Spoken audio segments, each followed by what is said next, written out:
For those who have not seen the video, it will be online on our YouTube channel and on our website, so it will be part of the content that will be available after the Digital Publishing Summit, so you'll be able to see it again. I recommend. It's very interesting to see how in Africa they were able to succeed in digital comics, because of digital, because it was easier to do. For now, we know that books are facing an unprecedented competition for the attention time, that publisher needs fine understanding of readers' expectations and behaviors, and they need to do this more and more recurrently because those changes accelerates and will not stop. This topic about readings is part of a set of training we are working on within a collaborative project named thinkpub.eu, if you want to check the webpage. That's a project I will present shortly tomorrow. But this year we wanted to give a prefiguration of something that we will do next year, probably aside of the Digital Publishing Summit, so stay tuned on this topic of ThinkPub. That's in this project we had the chance to meet with Nathan, with Michalis, with Paweł, who have been researching into this topic in different contexts. They have much to say on methodologies and results. And that's also in this project that we met Ima, who has a panoramic vision and agreed to drive the discussion. Thanks to you, and the power is to you. Thank you. And it's unfortunate that we couldn't have Joelle here from Africa talking about comics and digital comics, but do watch the video, as Gauthier says, and I'm sure we will actually talk about the comic genre as part of this discussion. So we are going to be moving away from standards this morning, but we're very much staying with the theme of technology and how this is impacting how people are reading today. And I think Virginie's last question in the last session set us up very well to segue into that particular topic. But I also really want to explore how publishers are adapting to the changing needs of readers today and what opportunities they're seizing, but what are they missing? And I'm very pleased that we've got a mixed panel here today because we can talk about this subject from academic learning perspective, so talking about textbooks and students, but we can also talk about it from a trade book publishing perspective, looking at ebooks and audiobooks. We can look at it from a widely spoken language perspective with the English language, so particularly where Nathan, who has joined the panel from Beat Technology, can share his experience.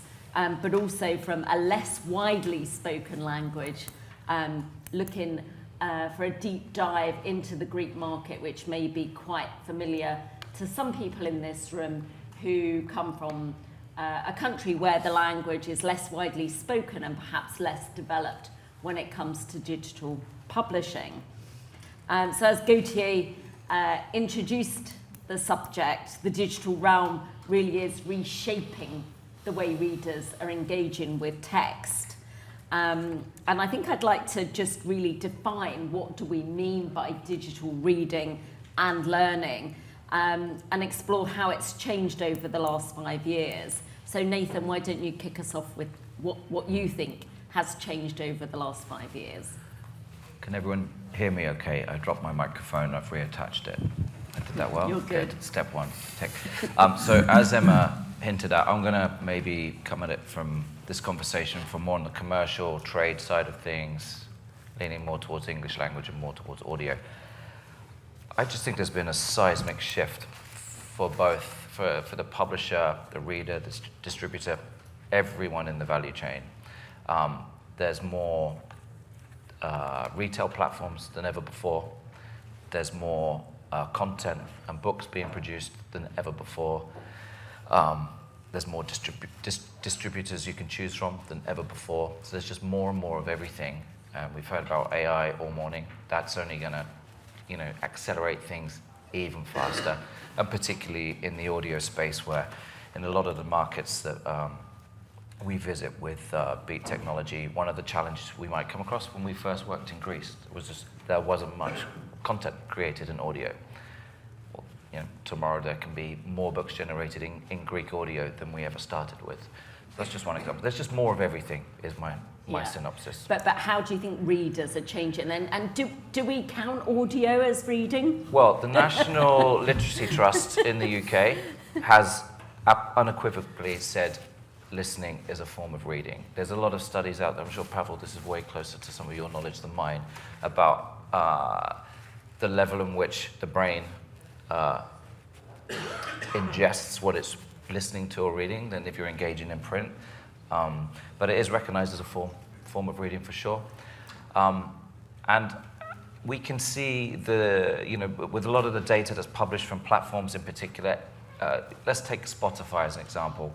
Spotify's here in Ireland and in the UK and a lot of the European markets now as well. All of their numbers, they talk about finding new listeners. So we'll call a listener a reader. Yeah.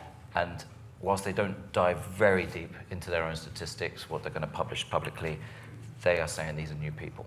I don't know whether that means people haven't picked up a book before or read an ebook, but they're certainly new listeners. So do you think the definition of reading has changed substantially? Absolutely. And Yeah. I'll look within my own household. I know my children don't discern the difference between picking up a printed book, which they love, versus engaging with something digitally in an ebook form of some kind, or listening to audio in the car. They don't define the difference. There's a story. And I'll go through to like my teenager and how he's studying. Like Nadeem answered a question at the end there, which I loved his answer. I'll probably steal that for another conference.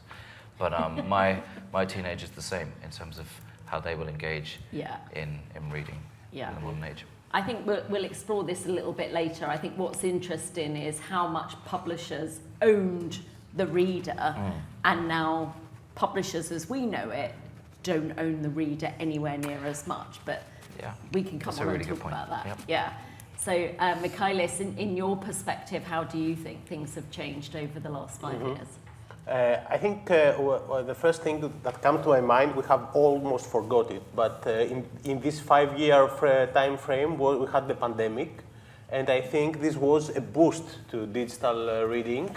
Yeah. That, I mean, obviously, it was a wave, it subsided a bit after that, after the pandemic era, but it was a great boost, I think, and we still see this dynamic, I believe. The second thing I would mention is, I mean, mentioned already, Nathan already mentioned audiobooks, and obviously for Greece was such a case, because actually before like 2022, 2023, we didn't have them at all, actually. But I think there are many markets that that it was a new introduction at the time, or the market was maturing and so on. So they are much more present. Audiobooks are much more present in our reading diet, let's call it that way, than before. One other point for me is also, because we are in the Digital Publishing Summit, I think it is interesting that, of course, we use a lot more and more, the readers use more and more their devices, their mobile devices to read, but still, they like and they have some affection for their e-ink devices, including now color e-ink. Yeah. It may seem at sometimes, we are so focused on smartphones or even tablets, but I think e-ink still it is preferred by readers who read a lot, who invest in a way in digital reading. And one last point, more closer to AI. I think AI, I mean, we already saw some examples, but it changes reading a lot. I mean, part of this reading diet is that you don't just read, let's say, cover to cover. You also like to, explore the book, find any information from the book, and it's not just about, let's say, education or research. Sometimes, even as a reader of fiction, you want to pinpoint some characters, to summarize it, recap, and things like that. So I think, in a way, this is happening and this happens not in the best way for publishers at this point, like uploading a PDF to a more basic chatbot. But I think this also happens with more dedicated software. Vital Source presented one version. Academic publishers have one. Sentil Nathan, if he was here today, would talk about Thorium Reader, which is a form of chatting with the book. And I think one way or another we are having more and more of that. And if I may offer an example, like a month ago, I was to talk in Thessaloniki about the book. It was written in German. It was about reading, actually. I do not speak German. It wasn't translated to Greek or English.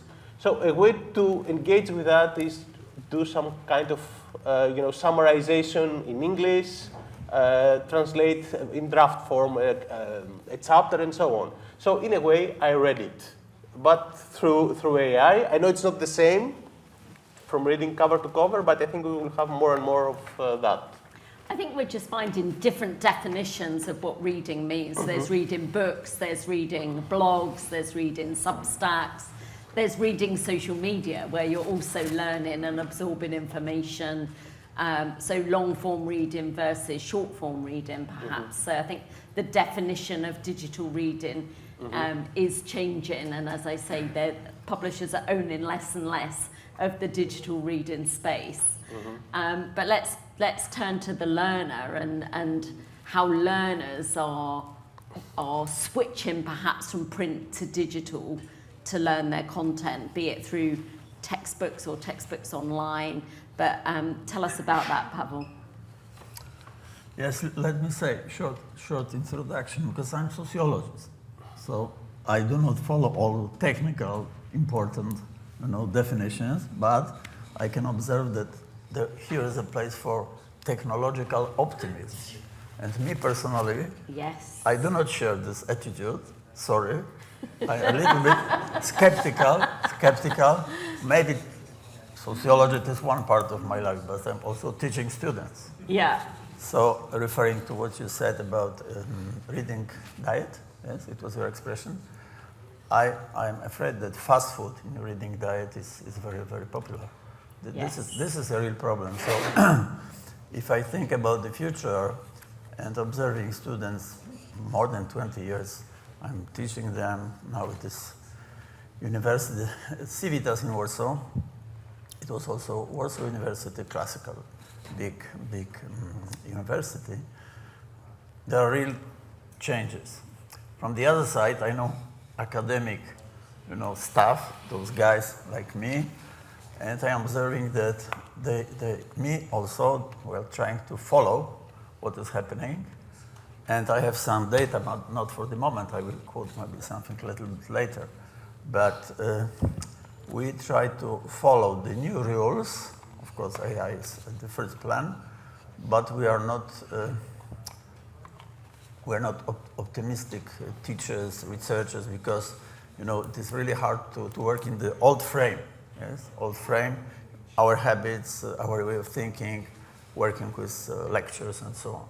So the shift, the change is very deep, in my opinion, and I can develop it later. But well, I think tell us about the survey that you conducted.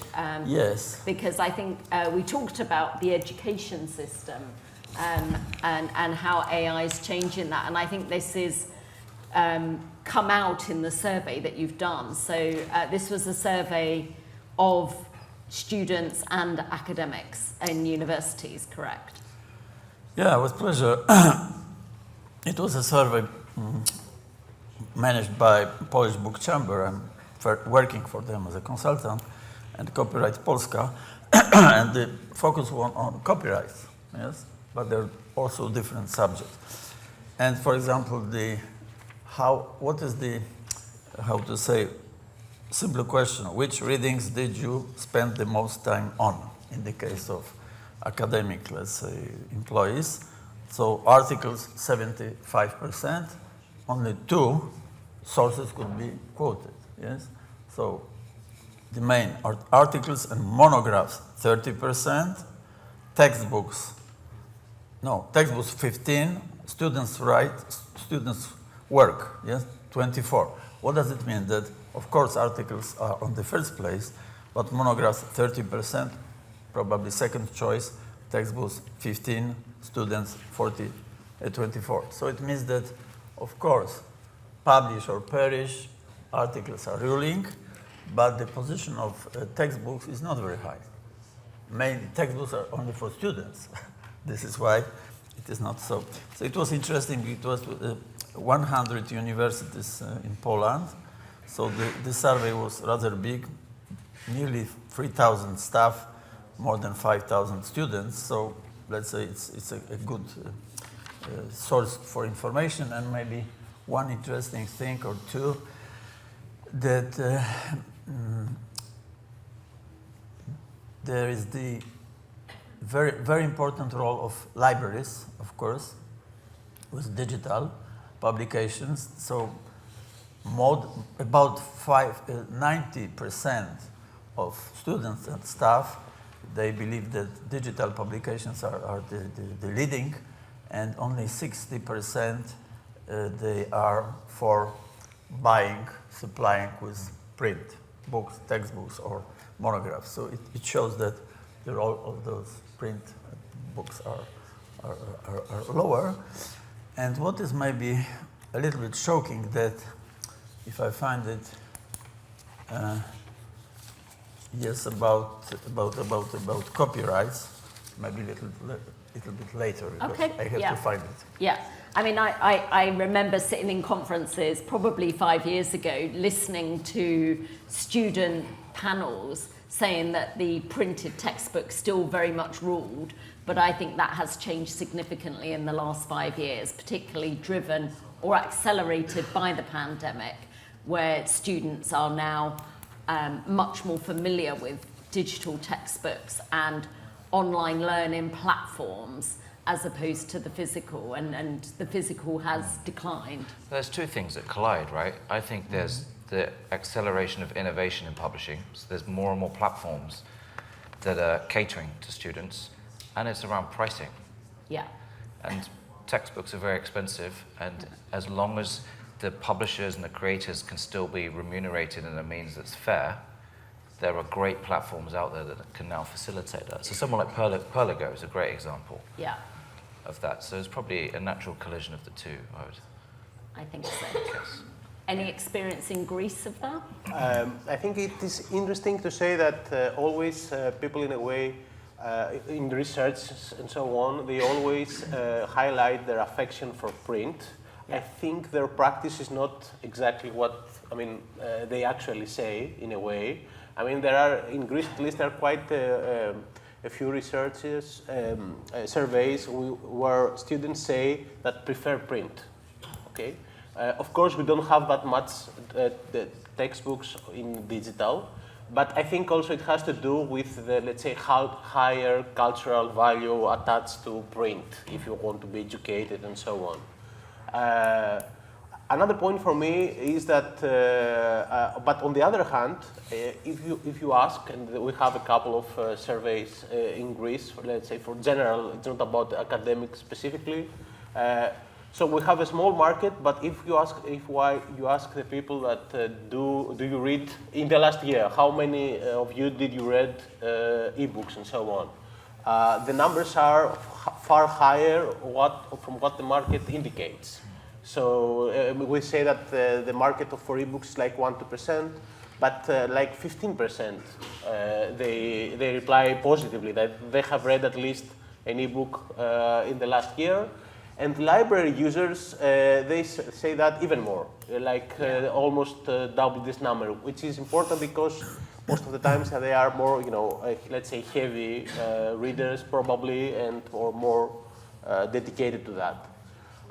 So I think it is also, there is a lot of, I believe also there is a kind of, let's say, vinyl phenomenon in books. I mean, the more we go into digital reading, including for books, the more, in a ways, in some ways, print is celebrated. I'm not sure it is read also, but it is celebrated. You have more books who are artifacts, you have sprayed edges, you have hardcovers. I think, though maybe people think that this is that, let's say, this digital transition is stopping, but actually what this indicates, in my view, indicates that we are so into it, into this transition, that already we have this, let's say, more nostalgic and artifact approach, like in music. I mean, vinyl is celebrated, but mostly people listen to, I don't know, Spotify or other such services. I think we were talking about this at a different conference, that books are still able to be gifted. Physical books are still able to be gifted. Like a bottle of wine. Like a bottle of wine. In France. In a way that perhaps CDs used to be gifted or DVDs used to be gifted. Maybe sometimes vinyl is, but I think vinyl's more a collector's item. But books are still very much gifted, particularly if they are unique art objects, as you say, Michalis. And people still like to display their books on bookshelves. And also, I think, especially for young adults, it is a cultural, let's say, it is part of their identity. It has become also an accessory and so on. But so I think, because this is a lot of contradictions, as we said, I think what we are facing in a way is that many formats and forms of reading in many ways. Everything has its part to play, so it is a very diversified thing what the readers do. You may listen, you may read in print, in ebook and so on. But I think what we are seeing is progress towards digital. But it is, let's say, gradual. It is not abrupt. I think it's also generational. It's different for different generations. I mean, talking about how readers navigate between like really immersive reading versus multitasking. I mean, I think I'm guilty of changing my habits from being an immersive reader to a multitasker reader now. What do you think, Nathan? I think that will be generationally different as well. Yeah. I think audio in particular Yes. adds a whole other layer to being able to ingest a story or information from a non-fiction title, or if you're studying while doing other things. And I know we talk about this all the time, but that is the fundamental difference, being able to multitask while listening. And you can't do much else if you're holding an e-reader or reading on your laptop or holding a bit, some paper. You can't. It's a different thing. Yeah. But personally, again, I always like to think of personal examples. I read tons of print, but it's a completely different experience to me, and I'll choose completely different titles to the ones I'll listen to. But I'll always have 4 or 5 things on the go, and then if I opened up one of the dozen audiobook apps on my phone, there'll be probably another 5 or 6 audiobooks on the go at any one time. True. So it's, I don't know, different strokes for different folks, I think. And I think that will be, I think geographically in Beats platforms, and the different kind of people we will speak to in different markets, we don't see that being much different anywhere else. I think it'll be interesting to watch if there is a generational shift. But personally, on this point, I know it wasn't digital versus print, but we were juggling that part of the conversation. I just don't see it as a binary thing. I think there's a complete symbiosis that this industry has yet to grasp. And I've used the word industry, but that is fundamentally what we're working in. And I think there's so much potential crossover of the physical bookshop on the high street and the digital platform. And I think there's so much crossover. You were using the vinyl example of the print edition and the digital edition. There's so much to be explored yet. The way the infrastructure set up in the UK, will probably be the last ones to go down that route.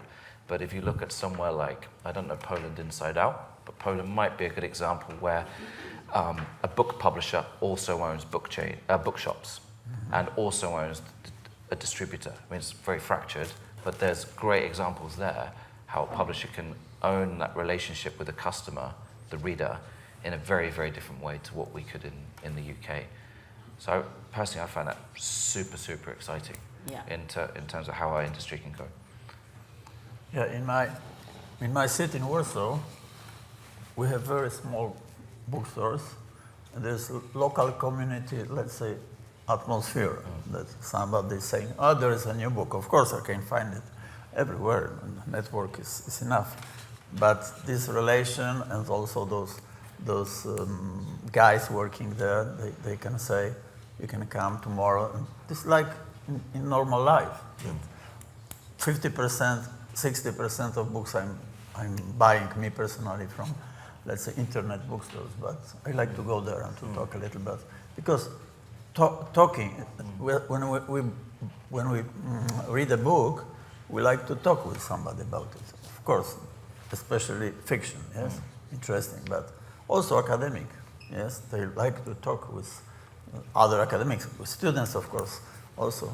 So there is a serious content, yes, for academics, and also leisure time. This is also important, this type of books. So different types of mediums of consumption for different types of books. Yes. You know, whether it's learning, whether it's relaxing, different genres, etc., etc.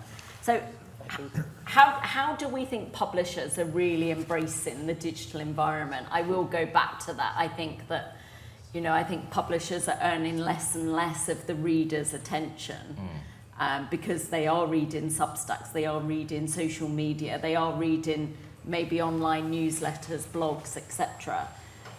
So what opportunities do we think publishers are missing here? Well, that's a tough one, always. But what I think we have to be, let's say, honest with our industry in the sense that, I mean, there are different kind of publishers. So it is the situation for someone who is from a large, let's say, media group or a group of publishing houses and so on. It is quite different from many publishing houses, at least in Europe, who are not, I mean, they are what we call small to medium-sized enterprises, and not that medium, actually, more smaller. So that's one aspect. But I think the most important thing is that still, I feel that for many publishers, digital is something, let's say, imposed from outside. They feel that they are obliged, so they are not, there's still way more, let's say, room to really adopt these digital waves that we are living in. They are a bit more hesitant. When I think that's, this is important because if you do not do it yourself, somebody else outside will do it, let's say, against you, or will, on his or her own terms, like like big tech terms, or whoever may be, Amazon and so on and so forth. And so we also mentioned, for example, licensing, AI, and so on. If you just wait, for example, or you see you are more, I mean, you maybe are afraid of it, or so on and so forth. I mean, the only way, let's say, you have to embrace it and make the most out of it, and prepare actually on your own terms as much as possible. And a part of preparing, because we are actually in a summit organized by EDRLab, it's not just preparing by yourself. It's also, you know, in a way, let's say, organized to create common digital infrastructure and so on. That's also a very important part, especially for smaller publishers and especially, I would say, for smaller markets. I mean, I will always say about Greece that we are quite, the language, I mean, is not spoken by many, the market's not that big. So the big platforms do not really care much about Greece. It is true. This gives some room to, you know, adapt to new realities. But again, you have to have, like, you know, some collective tools, let's say, some infrastructure to really do something also on the local level in such cases. It gives room for publishers to innovate themselves. Exactly. I think there's a key phrase you've used there, and I never want to disagree with you, Emma, but it's something I've been wrestling with a lot. So a few of us here are going to be judges for an innovation award at Frankfurt, and I started thinking about this a lot. And I put my old hat on from when I used to be running digital at Penguin in the UK. You said publishers innovating themselves.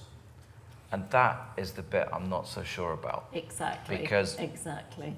my role, there were some very smart people there, Ken included, who would be doing clever stuff within the company.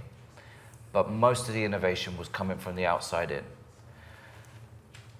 But then it's super incumbent on the publisher to have the people with the right skill sets to interpret what's coming in. So whether it be AI or any other of the innovations we've touched about today, because it's so easy for them to say no, because it's scary or they just don't understand because they don't have that skill set. And then, in my role now with Beat, it's similar. We're only going in and we're not, it's not rocket science, it's just going in with new business models. Yeah. But it's so easy for them to say no. And I have this, I call it this zone of comfort, because they will always cite, quite understandably, how well print is doing. And that's fantastic, that's amazing. No one wants the printed book to die, but think how many other people could be reading, and if they're only thinking about business, how much more money they can make if they don't have to innovate themselves, they just have to embrace innovation. And I think it's a different thing. So most is coming from the outside in, I would say. Yes, I would like to add something that book, it's an old story. And this is why it should not be so innovative like other, let's say, content, vehicles. Yes? And this is a limit for me. And I remember that Olga Tokarczuk, who was Polish Nobel Prize, Yes. her Nobel speech was about how should I say it in English? Just a moment. Post-literate area. So it is something in it that we have to be ready, publishers, not easy position in my opinion, because we are attacking by, let's say, the drug dealers, big companies, yes, who are looking for those addicted, especially young people. Yeah? They're training them all the time not to read books, only very short video, 15 seconds and so on. So we're confronted by completely new mass culture. This is a real challenge, in my opinion. And this It is a challenge. Yeah, it's a real challenge for us. I'd like to add something, but I think there's a way in which that publishers understanding that they can turn to their advantage as well. So to give an audio example, and there's this kind of the very grey world of audio. We're not even going to get into text to speech. I'm talking about recorded audiobooks where there's an actor in a room, and podcasts. Essentially, it's spoken word entertainment. Largely speaking, Malcolm Gladwell said, one you pay for, one you don't. Yeah. Largely speaking. Yeah. But what we know from our platforms is that the average reading time per day, listening time, sorry, is 41 minutes, which is a lot. That's a lot. I didn't think it was a lot at all. Oh, I think it is. Well, but that's You good, disagreed right? with me. Yeah, twice. That's me blacklisted. But 41 minutes a day doesn't feel like an audiobook habit. If you download a Ken Follett book and you've suddenly got that chore that says 18 hours, that feels like quite a give of your time over a period. But 41 minutes a day feels like a podcast habit to me. So to your point, Pavel, I would just, and I've said it so many times, I would love to see publishers experiment more in audio in particular with shorter form content. Yes. Not where books are provided in a synopsis form, but there's working with an author, you can serialize things and do things a lot more differently to create more engagement. And if you also own a platform for the reader to come back more often and engage with more and more books, ultimately. So I think there's a way of sometimes turning those habits on their head for good sometimes. I think there's a fine line. So I listen quite a lot to books that have been abridged on BBC Sounds. Right. That come in either 15 or 30-minute chapters, and it is chapters, but it's free.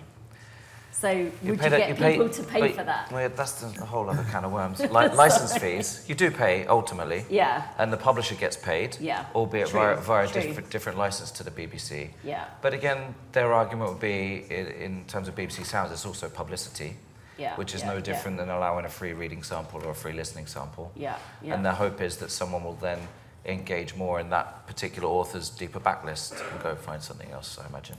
Yeah. In the academic space, Paweł, are you seeing much more innovation than maybe in the trade publishing side of things?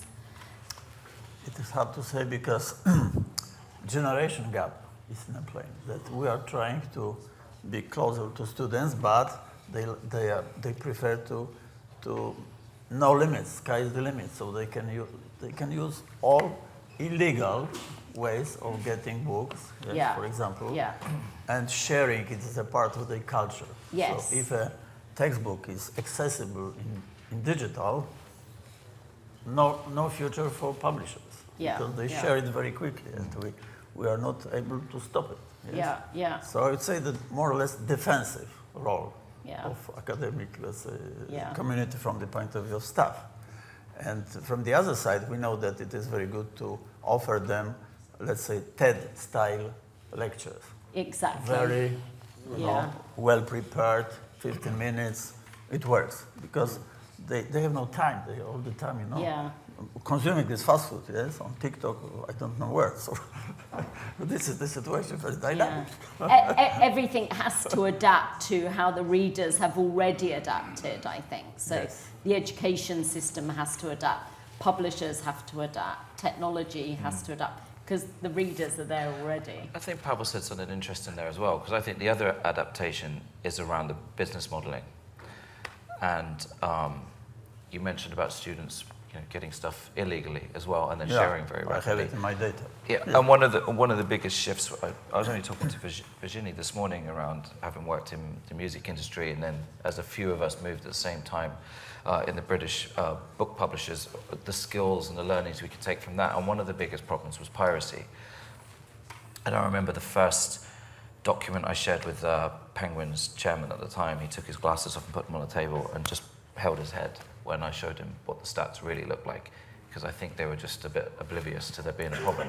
But the solution can be providing models with ease of access. And I don't mean accessibility, I mean just access to content that is being paid for in one way or another. It might not be the way that publishers would like to be paid or would be have been traditionally paid, but it is a new way for new consumers. So there's an adaptability around that business modeling as well.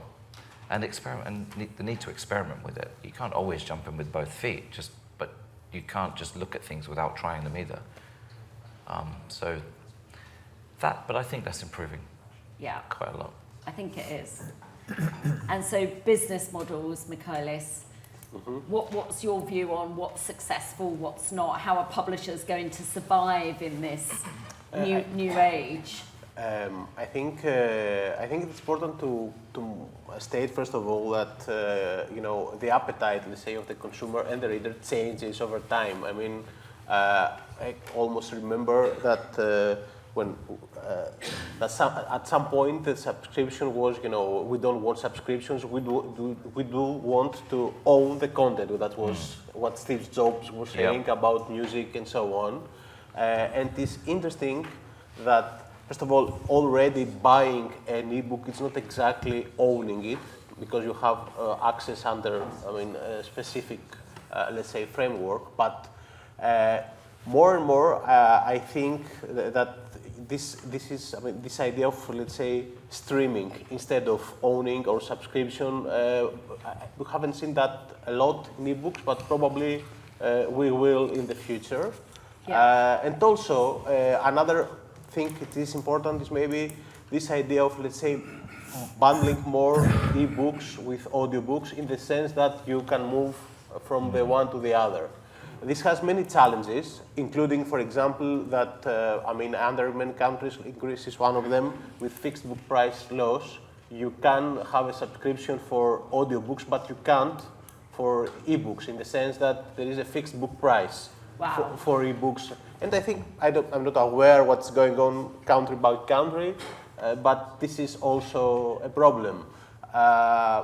So I think one thing is how you sell it, obviously, and the other thing is, actually, I believe that the publishers should be present with as much content as possible in all the possible, let's say, channels of either of communication, because you never know. I mean, even it comes from promotion, or it has to do with reading or the mediums and so on. You never really 100% know where the next big thing could be, let's say, and.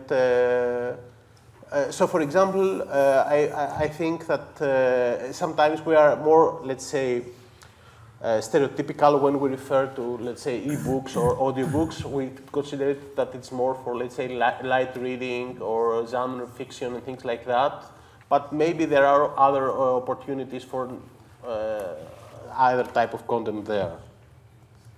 And apart from that, I think what is important is, Nathan mentioned it in another context for much larger, let's say, organizations. But I think even for smaller players, they have to have someone, let's say, who trust, or it may be inside or outside, to really, let's say, monitor part of what is going on and assess it with an open mind as much as possible. Because I think most of the publishers, at least smaller and medium size and so on, they believe that content is their main job. That is true. I mean, the editorial part of publishing. But actually, as we all know, how you get to the market is really, really important. And this market is fast evolving in digital and print. That's a good point there, though, because you mentioned there, my mindset was very much on the larger publishers. I guess that's because where I'd come from.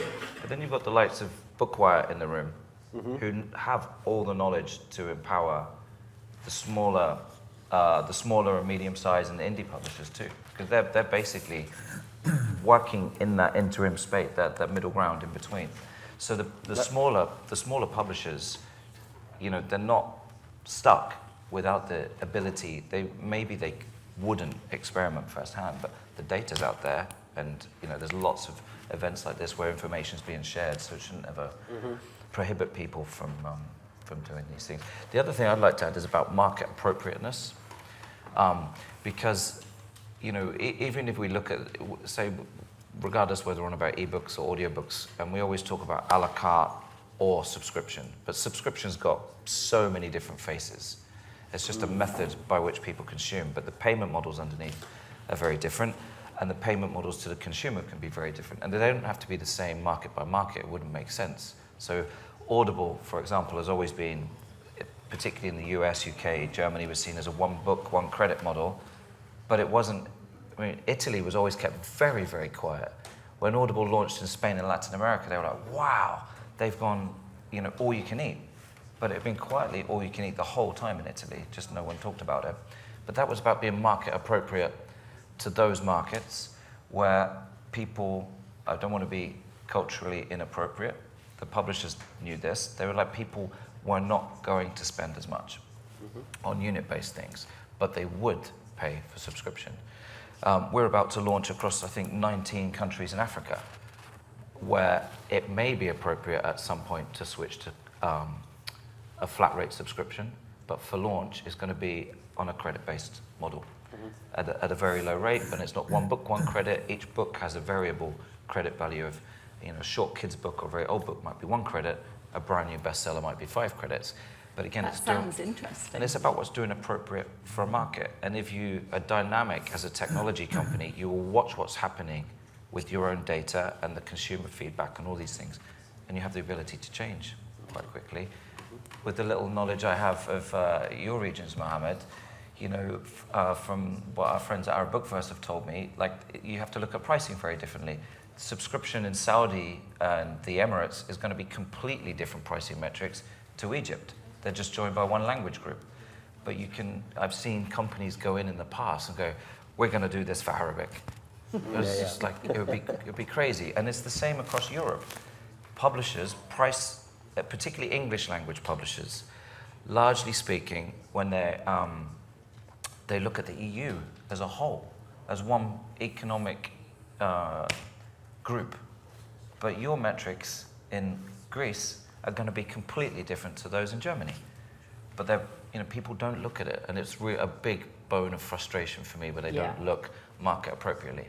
It's fine if their ultimate outcome is they say no, but it's when there's not even the engagement in the conversation to understand a little bit first. One remark. Please. I don't know exactly the business models for this business, but I made some interviews with people working in scientific libraries, Yes. okay, academic libraries. They told me that for small publishers, it's a chance to work with those libraries, specialized. Of course, it is academic as a circle, but they know that the small publishers are important because of specialization, but the critically important relation is with library. Library is demanding force for them, and there is a good, let's say, alliance. Yeah, there's actually a synergy between also public libraries and smaller independent publishers in the UK, that it's really a shop window for discoverability and for smaller independent publishers to engage with readers through public libraries using digital. So there's a similar relationship there, I think, as well. I know we don't have much time left, so let's talk about emerging technologies, and I say emerging loosely because they've been around for a while now, but how is AI and AR or voice interfaces really changing the reading experience, do we think? So I think especially AI, I think we are going to see more and more this idea of chatting with a book. I think the most, Sentil Nathan, for example, has said a chat book, but there are many, incarnations of this idea, I believe. Also, it is important to say that it's not about how you interact with a book. It's also that you may interact across languages also. So, a vital source had such an example. Chai Reader is another one. I think that's the one thing. And probably the other is that when we are talking about emerging technologies and so on, we have the standards, but still I believe that when it comes to reading ebooks, digitally reading, there is still a lot of room for, let's say, for innovation, in the sense that there are many things that are unique to print. We haven't yet, let's say, reimagined them for digital. Yes, so we haven't gone down the route of interactive and immersive books. Interactive and immersive is one thing, but I'm not only about that. I mean, for example, how you do poetry online or in ebooks in a way that it is as beautiful, or, because that counts, as it is in print and things like that. So we have, like, let's say, we kind of see the text or the books like they are, let's say, as one genre. I'm not talking about, I mean, inside fiction or inside non-fiction. If the fiction is all the same, or you haven't managed to make this differentiation that print has, through, of course, centuries, I know, but still it is important to know that we can do more to better represent books in the digital environment.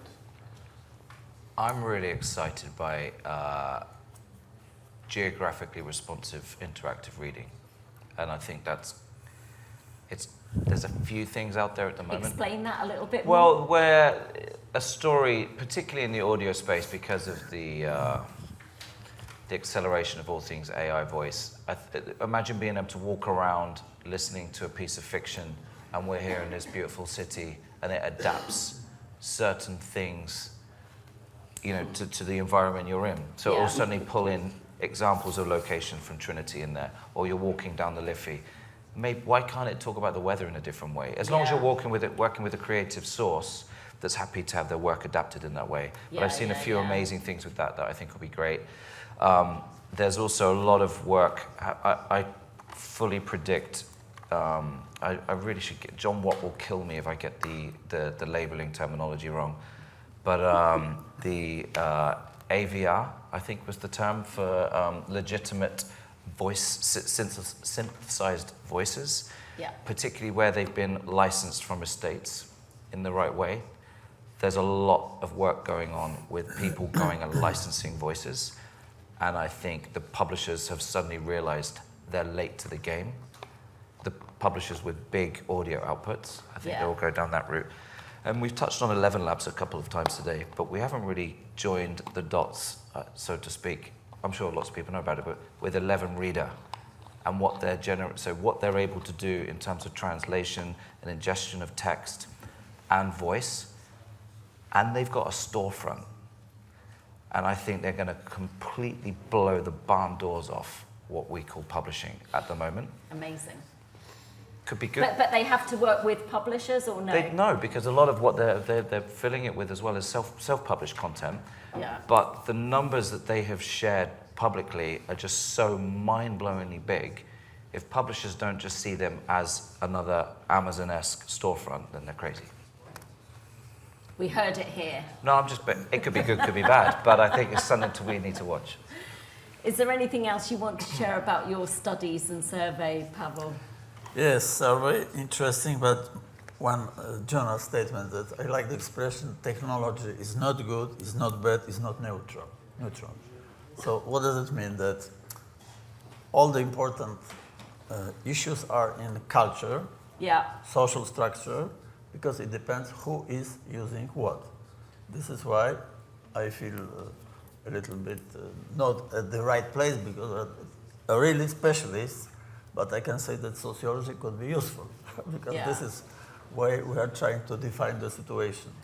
So if you ask me about these results, for example, I was shocked that 20% of students during the last year did not buy any book, print book. Yes, a little bit less academic people. Well, of course, libraries are important. Maybe they're not forced to buy, but no, any book. During the whole year, it means that really something changes. So I would like to respect that, to repeat that this is, the technology is a pharmacon, yes? Am I right to using this word? Because it's a philosophical source, yes? That is poison and medical. It only makes sense in ancient Greek, but yes. Yes. And again, about it cuts both ways, I think. Yes. So poison and medicament. Yeah. And again, philosophy, that listening, it is the beginning, because Socrates was saying and listening, yes? So it was maybe the good Well, storytelling was born verbally. Storytelling. Yeah, yes, exactly. Of course. Well, I know we've got to finish now, so I'm going to ask you one quick fire question. Where do you see digital reading in the next 10 years going? In the next 10 years, okay. So we are looking into our magical sphere, and I'm not sure for where it go, because we don't really know. Because I mean, like 2 years ago or 3 years ago, a good part of our discussion, which is about AI in a way, would be impossible. So you never really know. But I think my view is that at every, let's say, crisis, twist and turn, and so on, our world becomes much more digital, not just books. In many ways. Absolutely. We run our life through our mobile telephone. So I think whatever it's gonna be much more digital. So it's not about the death of print or something like that. It is that this is the tendency. So it's not going away. I agree that we should really, think about it, how it is used, and so on, and who controls it, and so on. But that's, I think, the main thing. So if there is someone still in publishing who believes that this is going to go away or it's going to be limited and so on, this is that's a I'd really like big to think key no thing. publishing person thinks that way. Yes. Anyway. Nathan? I look forward to reading stories from many, many, many other parts of the world because there's no translation backlog anymore. Yeah. So that will be fun. I look forward to being the central protagonist in stories that I'm listening to as I'm walking around because they've just been adapted to meet me. Personalised. Yeah. And I think one core part of publishing I think has to change is the licensing departments as we know them. God, I got ex-colleagues who will kill me for saying this, but I think they're going to need to adapt and be licensing other things that aren't just the books in translation to other publishers. Yeah. That'd be a big, big shift for the companies. Yes, let me tell you that I'm seeing the world in a little bit dystopic, let's say, perspective, but general as a stage for many conflicts. But at this problem, I see the conflict between using this reading diet, that between, let's say, fast food consumers, content consumers, not only reading, but content consumers, fast food and slow food. So books for me are slow food. Yes, this is what I can say. That I don't know who will win. My prediction forecast is that fast food will win, but we defend our position. It'll become more dominant, maybe. Maybe dominant. Yes, yes. But the slow food won't go away. Slow food is still alive. Any questions, comments from the audience very quickly?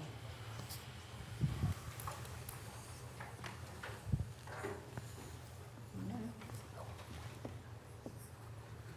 Well, let's see how many of these predictions come true, and let's hope in 10 years' time, as publishers, we're all still sat in the same room talking about books and reading. But thank you very much. Thank you, Emma. Thank you. Thanks. Thank you very much. Is that okay?